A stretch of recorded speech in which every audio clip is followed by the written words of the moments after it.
Welcome back. 5 illegal gambling centres have been raided as a part of a special operation undertaken by the Colombo Crimes Division. The operation was launched in Olkat Mawatapeta, Malwata Road and surrounding areas. 94 suspects were arrested during the raids. The police stated that these gambling centres were modern in their operations. Police added that an entrance fee of 3,000 rupees had to be paid to enter the gambling centres. Well, up next is Crime Watch.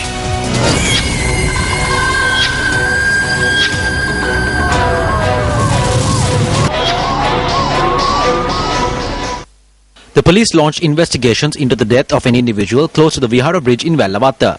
According to eyewitness accounts, the victim was involved in a heated argument with an individual at the location in question yesterday. The victim has been identified as 45-year-old Salvadore, a resident of Kalubo Villa.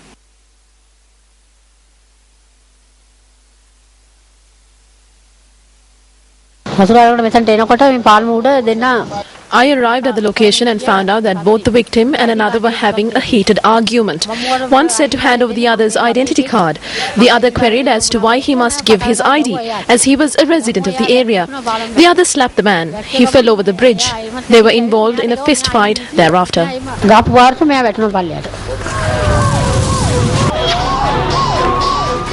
UPFA Western Provincial Council candidate Attorney-at-Law Susara Dinal participated at an event held in Attanagalla today. The annual prize giving of the Upananda Dhamma School at the Sri Puvarama Viharaya in Happitiya Attanagalla was held this morning. Our country is being governed by a political party which has culture, the United People's Freedom Alliance, led by the Sri Lanka Freedom Party. While the necessary allocations will be made and privileges granted for Dhamma school education through this government, we must work within the local political authority to gain more.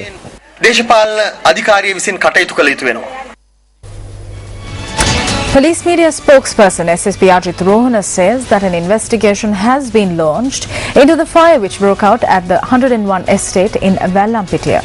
Persons displaced as a result of the fire are currently receiving shelter at several locations. About 30 homes in the 101 estate in Vallampitiya were destroyed by the fire which broke out last evening. A reporter said that the Colombo Fire Brigade suspects that the fire might have been caused by an electricity leak. It did not even take a minute. All the homes were on fire.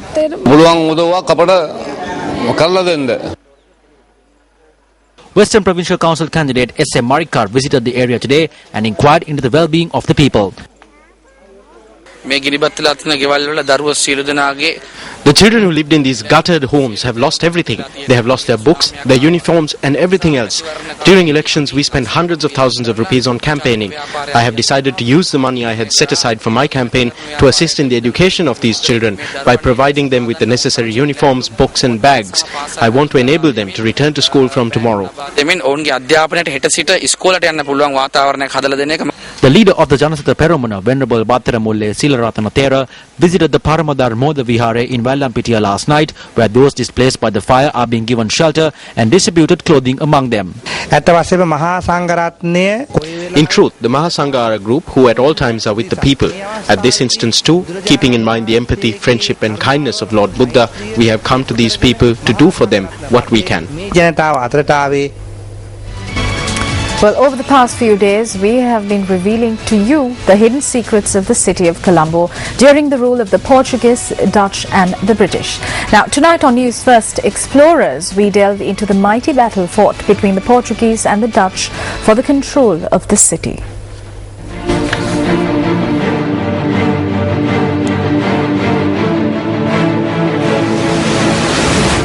Newsfirst Explorers, discovering Colombo's hidden secrets.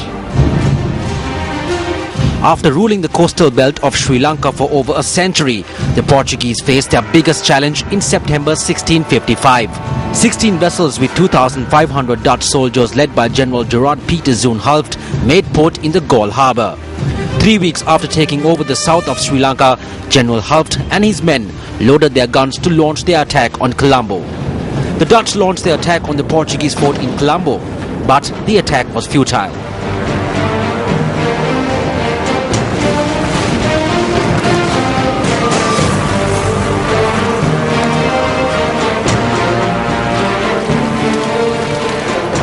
Although the Dutch successfully defeated the Portuguese and took control of the fort, the commander who made it possible, General Gerard Peter Zunhulft, was killed in action on the 9th of April 1656. Today the name Hulsdorf is a commemoration of General Gerard Peter Zunhulft, where the hill on which he had his headquarters was named Hulsdorp during the Dutch occupation. As the Dutch took control of Colombo, they remodeled the Portuguese fort to 1/3 of its original size. As recorded by historian R.L. Brohier in 1980, a plaque which had the year 1700 carrying the name De Beer existed close to the regal flats in Colombo. We went in search of this plaque, but it was not to be seen at this location anymore. What is known today as Beira Lake is a commemoration of De Beer. The higher security zone of the Dutch fort was the governor's official residence. Newsfirst explorers had to pass through high security at the Colombo harbour to get to this location. Eventually, we found what is called St. Peter's Church today.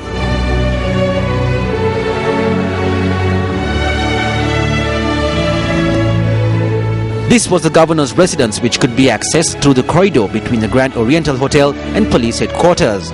Although certain changes were made to the governor's residence during British rule, the Dutch influence in its architecture is very evident. Tomorrow on Newsfirst Explorers, a wild elephant attacks Colombo. If you have details on Colombo that you wish to share with the Newsfirst, you can log on to our website www.newsfirst.lk/explorers. Newsfirst Explorers, discovering Colombo's hidden secrets. The Department of Census and Statistics has made preparations to conduct an agriculture census. Director General of the Department of Census and Statistics, D.C.A. Gunawardana, said that large-scale and small-scale agricultural industries would be surveyed separately.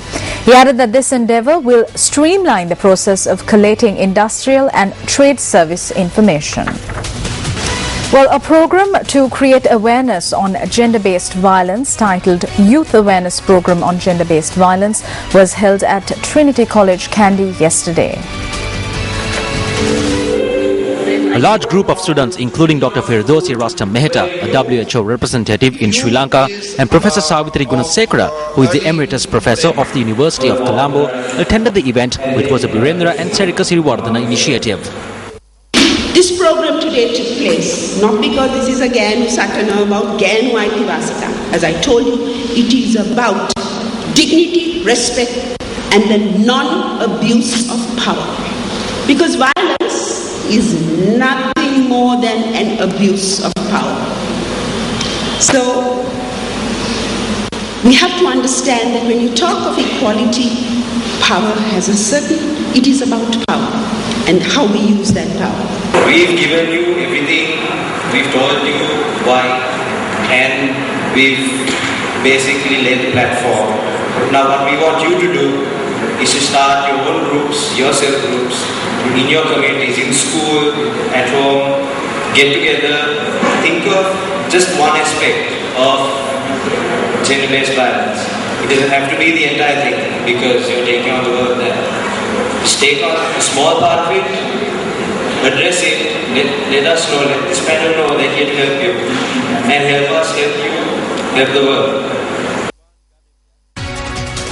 Newsfirst U reporter Safir Khan filed this report from Akurana.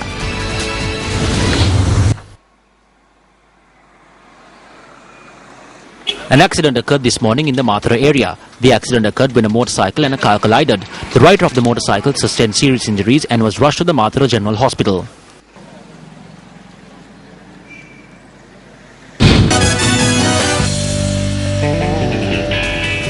Was the passing of the controversial proposals to restructure the ICC at the ICC board meeting in Singapore yesterday the result of a major betrayal? Up next is Sports First's investigative journalism segment, The Bitter Truth. On the 20th of January, on the program Inside Sports, telecast on Sirasa TV, Sports First highlighted for the first time the disadvantageous nature of the proposals that were adopted by the ICC board in Singapore yesterday.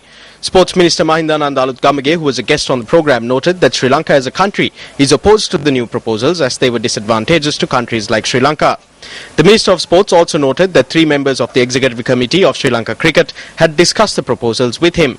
At a conference convened by SLC last Wednesday to discuss the proposals to restructure the ICC, the consensus reached was that Sri Lanka should oppose these proposals.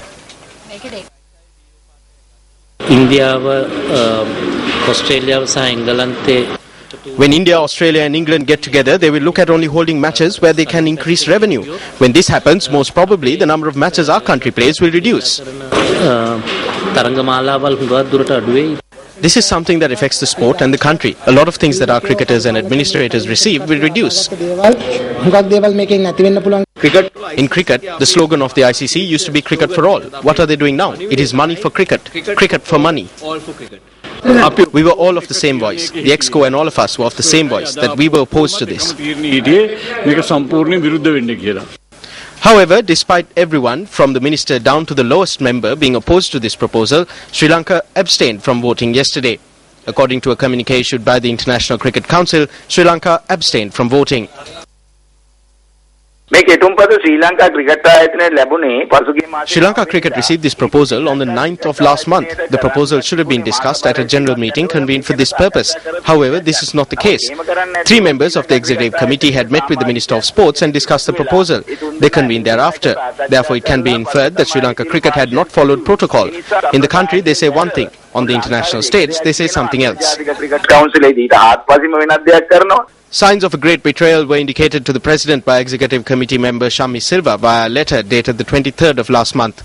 It was indicated that those who love the sport of cricket suspected that the higher officials of Sri Lanka Cricket were trying to please India due to the financial benefit they stood to gain. Our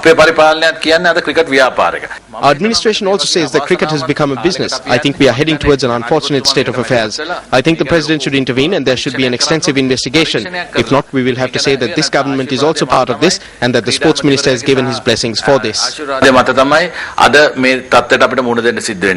Will Sri Lanka oppose the proposal at least during the next ICC session in April? This is open for debate. The 4th round of trials to select the final 100 contenders for Super Fighter, Sri Lanka's first sports reality TV program, concluded in Pallekele, Kandy today. Super Fighter.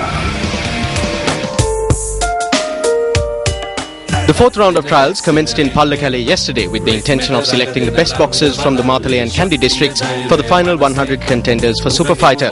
Super Fighter is a joint initiative of Newsfirst, the MTV and NBC media networks and MAS Holdings. The goal of Super Fighter is to identify amateur boxers from across the island and catapult them onto the national and international arena. A training camp was held parallel to the 4th round of trials in Pallekele. Over 350 aspiring boxers participated at the training camp. Boxers were selected today from 4 weight classes. Sports equipment was donated to Nugawela Central College, Kandy, parallel to the 4th round of trials for Super Fighter. How many boxers from Mathale and Kandy will qualify to contend for the coveted title of Super Fighter? Tune in to Super Fighter on Saturday at 10:30 p.m. on Sirasa TV to find out. Super Fighter. And finally, on to news from the Club Rugby League. Kandy SC dominated a hapless CRNFC today to keep their league title hopes alive. Now, the match was worked off at Nittavella today, and for the entire first half, neither side really made a mark, with the scoreline reading 3-0 at Lemons. However, the lads from Kandy came back strong in the second half and decimated the CRNFC defence, scoring almost at will. At full time, the scoreline was 44-0 in favour of Kandy SC. Right in the hands of Kandy, and CR knew before the game that if they were to kick that, Kandy will come back, and indeed Fazil again. Well, at the other match in the Cup Championship worked off today at the Diagama Army Grounds, defending league champions Havelocks SC defeated Army SC 27-19. Well, if you missed out on any of the stories we aired tonight, you can log on to our website www.newsfirst.lk. I'm Sonali Wanigababige, and that's a wrap. Good night. First at 9.